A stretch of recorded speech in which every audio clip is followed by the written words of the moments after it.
Pernahkah kalian melihat berita-berita tersebut? Oleh karena itu, mari kita lihat lebih dekat masalah mengenai plastik di Indonesia dari sisi lain yang berbeda. Indonesia, sebuah kepulauan dengan lebih dari 17.000 pulau, terkenal akan keindahan alamnya yang memukau. Namun, di balik perairan biru dan pantai yang indah, tersembunyi krisis yang mengkhawatirkan, yaitu polusi plastik.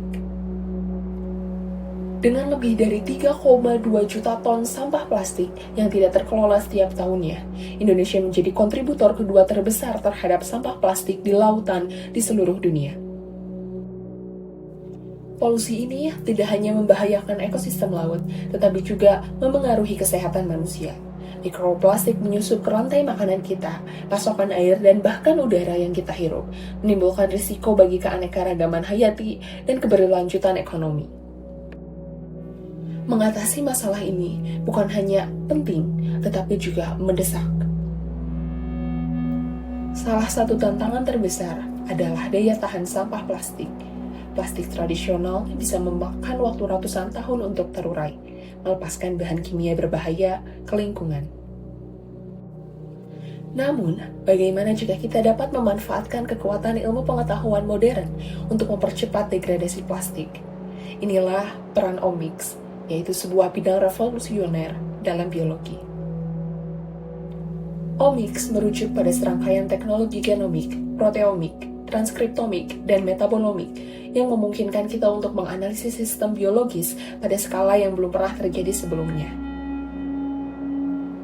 Dengan memanfaatkan Omics, kita dapat mengidentifikasi dan meningkatkan mikroorganisme yang mampu mendaur ulang plastik secara efisien.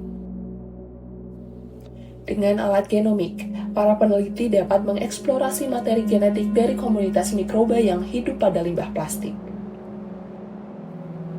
Mikroba ini adalah cara alam untuk beradaptasi dengan tantangan buatan manusia, mengembangkan enzim yang dapat memecah polimer yang sulit dihancurkan.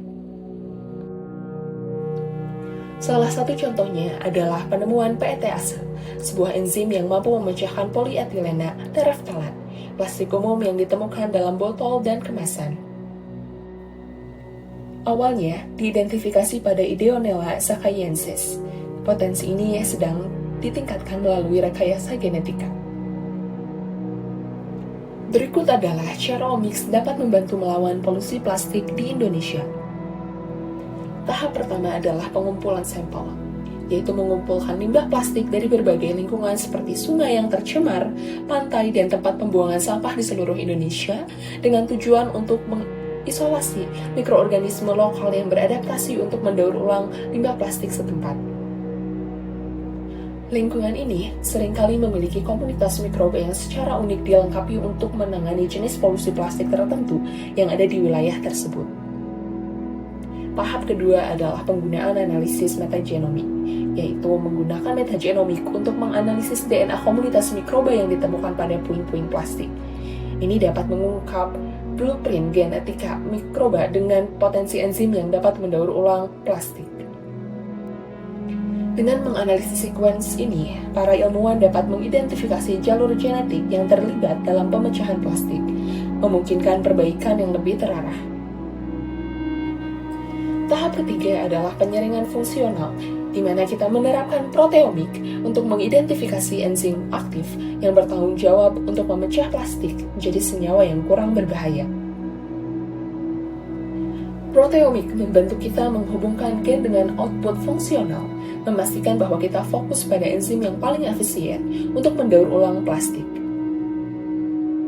Tahap keempat adalah optimasi di bioreaktor, yaitu dengan merekayasa strain mikroba yang menjanjikan menggunakan biologi sintetis. Mikroba yang ditingkatkan ini dapat diuji di lingkungan terkontrol untuk memaksimalkan efisiensi daur ulang.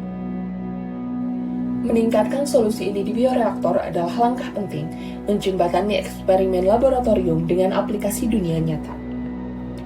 Tahap yang kelima adalah penerapan di lapangan, di mana kita menggunakan solusi ini di lokasi polusi tertentu, seperti sungai dan lokasi limbah industri. Dengan pendekatan ini, limbah plastik dapat dipecah menjadi air, karbon dioksida, dan senyawa organik untuk mengurangi risiko lingkungan dan juga kesehatan. Dengan mengintegrasikan Omics ke dalam strategi pengolahan limbah Indonesia, kita dapat melindungi ekosistem laut dan keanekaragaman hayati, mengurangi kontaminasi mikroplastik dalam makanan dan pasokan air, mendorong pertumbuhan ekonomi berkelanjutan melalui inovasi ramah lingkungan. Di luar laboratorium, partisipasi publik adalah kunci. Kampanye edukasi dapat memberdayakan komunitas untuk mengadopsi praktik berkelanjutan, mengurangi permintaan akan plastik sekali pakai. Dengan mengajarkan generasi mendatang tentang pentingnya pengolahan limbah, kita meletakkan dasar untuk Indonesia yang lebih bersih dan tangguh. Polusi plastik adalah tantangan, tetapi bukan tidak mungkin diatasi. Bersama, dengan ilmu pengetahuan dan tekad, kita dapat mengubah limbah menjadi sumber daya dan memulihkan keseimbangan ekosistem kita.